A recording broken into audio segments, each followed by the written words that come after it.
देखिए, एक लोक सेवक का इस तरीके का बयान, अरे भाई आप लोक सेवक हैं, आप जनता के सेवक हैं, आप संवैधानिक पद पर बैठे हुए हैं और आपकी जो भाषा है वो गैर संवैधानिक है। आप किसी को जहाज में कैसे भेज दोगे? आप कैसे किसी को माने प्रोटेस्ट करने की अनुमति नहीं दोगे, रोक दोगे, आप उसको जेल में डाल दोगे, आप उसका हिसाब किताब कर दोगे? आप कौन होते हो? इस देश में बाबा साहब अम्बेडकर का संविधान है जो हर किसी व्यक्ति को एक संवैधानिक अधिकार दिया है कि वो खुलकर अपनी बात को रखे। सीओ साहब, आप सत्ता के अहंकार में कुलदीप कुमार जी इतने गैर जिम्मेदार मत बनिए, इतने संवेदनहीन मत बनिए और आपका जो पद है सीओ का उसको शर्मसार मत कीजिए। संवैधानिक पद पर आज से बात नहीं है, गाजा फिलिस्तीन का जमीन है, ये बात अटल बिहारी वाजपेयी कहते थे और हम कहते हैं कि इजराइल से इतनी हमदर्दी क्यों? जो इजराइल गौ मांस का भक्षण करता है, जो इजराइल के राष्ट्रपति नेतान्याहू के बच्चे हिंदू देवी देवताओं पर टिप्पणी करते हैं, जिस इजराइल में एक भी मंदिर नहीं है, जो इजराइल पूरे विश्व का अशांति फैलाने वाला एक तरह का सबसे बड़ा गुंडा है, जो मानवता को शर्मसार करता है। क्या आपको नहीं पता है कि किस तरीके से गाजा में इन्होंने व्हाइट फास्फोरस बम छोड़े, किस तरीके से बच्चों को मारा गया, पीटा गया? क्या ये किसी भी मुल्क के संविधान में इस बात की इजाजत देता है क्या? या किसी भी धर्म के लोगों को यह अनुमति है क्या? आप कौन होते हैं भाई? हैं? मान न पहचान मैं तेरा मेहमान, धरने को दिया बंदूक हो गए हवलदार।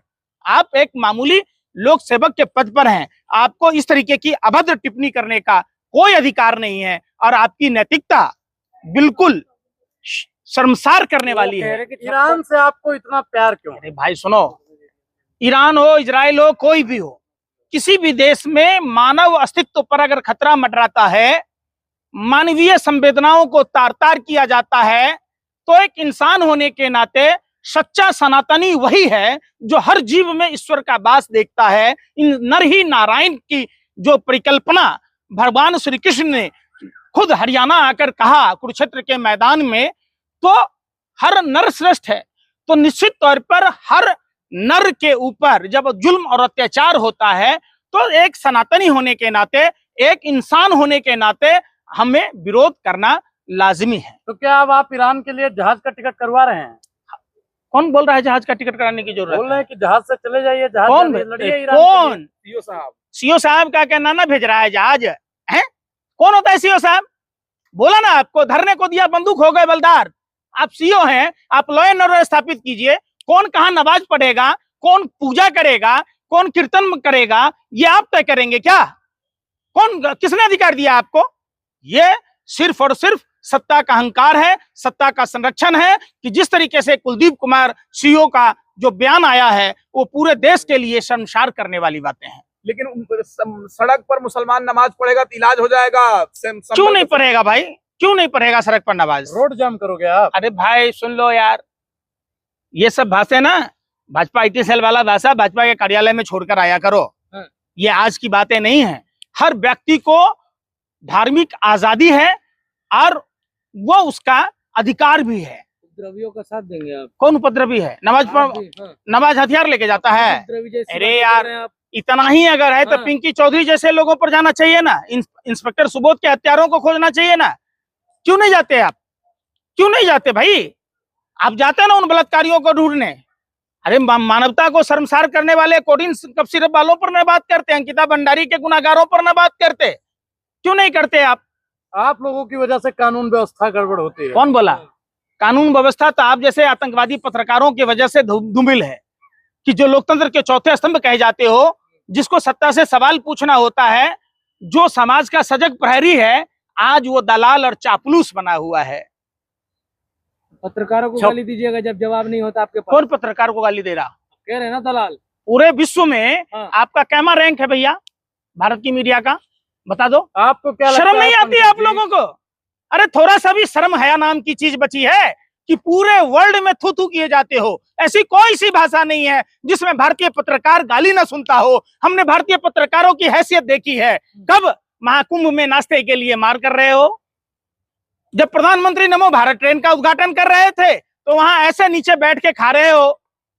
तुम्हारी तो औकात ही दो कौड़ी की हो गई है। के लिए आप कानून को हाथ में लेने के लिए अरे भाई, कानून वहां धार्मिक आयोजन हो रहा है, कानून को हाथ में लेने नहीं जा रहा है, कोई वहां हथियार लेकर नहीं जा रहा है, वो नवाज अदा करने जा रहा है। अगर हिंदू है तो कमर यात्रा में सड़क पर करता है, कोई ईसाई है तो वो भी अपना प्रभु यीशु के जन्मदिन पर खुशियां मनाता है, कोई बौद्धिस्ट है। बरगलाइए नहीं, लोगों को जेल में डाला जाएगा। अच्छा, दिखा ये कानून सिर्फ तुम्हारा ही है, हमारा भी है, हमारा भी कुछ अधिकार है ना। ये कानून तुम्हारे हाथ की कठपुतली नहीं ना है। ये कानून, देश का कानून, एक मजबूत इरादों से बाबा साहब भीमराव अम्बेडकर ने समाज के उन तबकों का, शोषितों, वंचितों, अकलियतों, सबके लिए बनाया है ना। तो आप इस तरीके की बातें ना करें, देश को गुमराह ना करें। देश, भारतीय सभ्यता और संस्कृति विश्व वसुधैव कुटुंबकम का धरती है, जो पूरे विश्व को अपना परिवार मानता है। तो उसमें चाहे वो मुसलमान हो, सिख हो, बौद्ध हो, जैन हो, ईसाई हो, हम सब आपस में भाई भाई हैं। हमारा भाईचारा, आप अपने सस्ती टीआरपी के लिए न मत बिगाड़ें, हाथ जोड़कर विनती है। तो जहाज लेकर के जाइए ईरान आप। अरे भाई, वो तो सरकार न जाएगी, अपने पप्पा से काहे नहीं पूछते हो? उड़ते हुए जाइए। अरे अपने पप्पा से पूछते ना कि जो फादरलैंड बना दिया हिंदू धर्म में, एक ही बाप की प्रथा है, बहु बाप की प्रथा नहीं है कि जरूरत पड़ने पर गधे को भी बाप बना लो। तुम तो वो अंधभक्त पत्रकार हो जो जरूरत पड़ने पर इजराइल वाला तुम्हारा पिता कैसे हो गया भैया? है कभी मोदी जी पिता हो जाता है, कभी कोई अपने आप को कह देता है कि मैं तुम्हारा पिता हूँ, सबको पिते बना लोगे? पप्पा लैंड है वो, पप्पा लैंड नहीं है। ये कहना सरासर गलत है। 140 करोड़ भारतीयों को अपमान है, सरासर अपमान है। उन माओं का अपमान है जिसको आप इजराइल को पिता बना देते हो। देश के राजा ने कहा है। अरे भाई, काहे की राजा? बोला ना, धरने को दिया बंदूक हो गए बलदार। अगर हमने गद्दी पर बैठाया है तो गद्दी से उतारना भी आता है। ये संजोग बनाओ कि रिकॉल की सुविधा नहीं है, वरना कान पकड़कर सत्ता से नीचे उखाड़ दिया, फेंक दिया होता। तो मोदी जी ने कहा तो कुछ सोच समझ के कहा होगा ना। मोदी जी ने तो नाला से गैस बनाने की भी बात बनी। तुम यहाँ पर क्या झक मरा रहे हो? जाते ना गटर के सामने में इतना बड़ा परात डालते, और वो जो बरसों के तपस्या से मोदी जी ने जो निकाला है। मोदी जी ने तो कहा था कि हिंदू कोई धर्म नहीं है।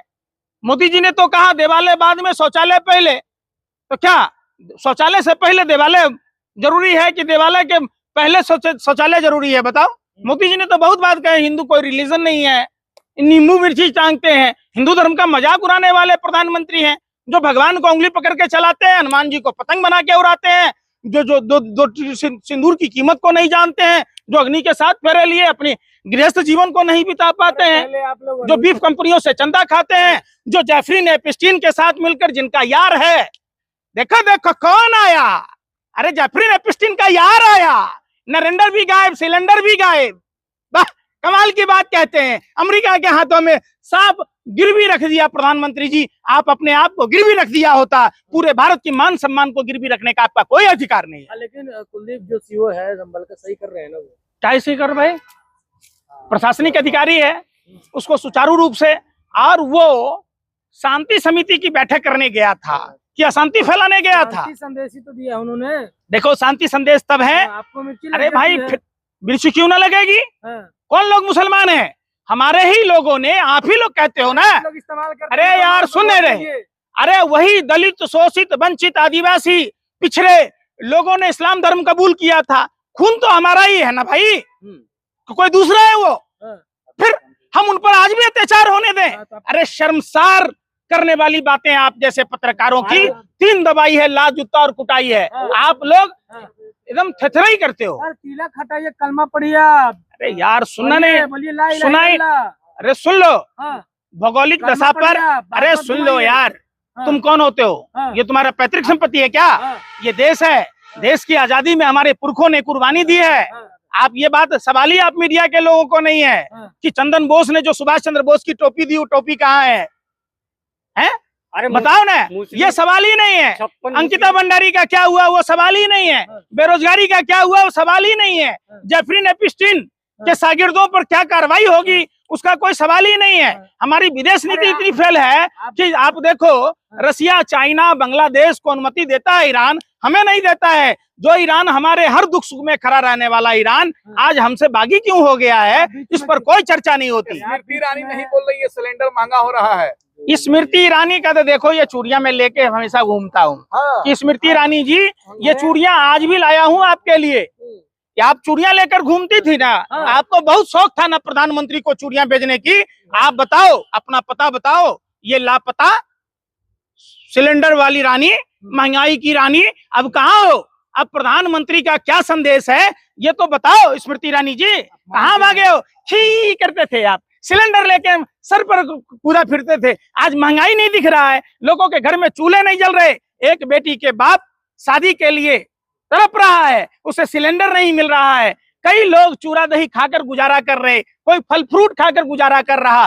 देश में सिलेंडर नहीं मिल रहा है। आपने तो कहा था कि देश को घबराने की जरूरत नहीं है, और आपकी भंडारण क्षमता क्या है आप बताओ? सरकार ने तो कहा कोई कमी नहीं है। आप बीच में क्यों? एक काम करो, आप अपना नंबर जारी कर दो सरकार की ओर से। सरकार के दलालों, हफ्सियों सत्ता के, आप सुनो, सुनो, लब लब लब करते हो। वो लोग पूरे देश में हाहाकार मचा हुआ है, कई रेस्टोरेंट बंद हो गए, घरों में लोगों के खाना नहीं पक रहे हैं। तो आप लोग अपना अपना नंबर दे दो या अपने पप्पा का नंबर दे दो, जहां देश की जनता सिलेंडर लेके जाए और उन्हें भरा हुआ सिलेंडर दे देना। अरे तुमको तो रोजगार दे दिया भाई। अरे तुमको तो तुम्हारे पप्पा ने रोजगार दे दिया, तुमको आत्मनिर्भर बना दिया कि नाला से गैस बनाओ, बाटली में बंद कर करके बेचा करो, तुम्हें तो रोजगार मिल गया।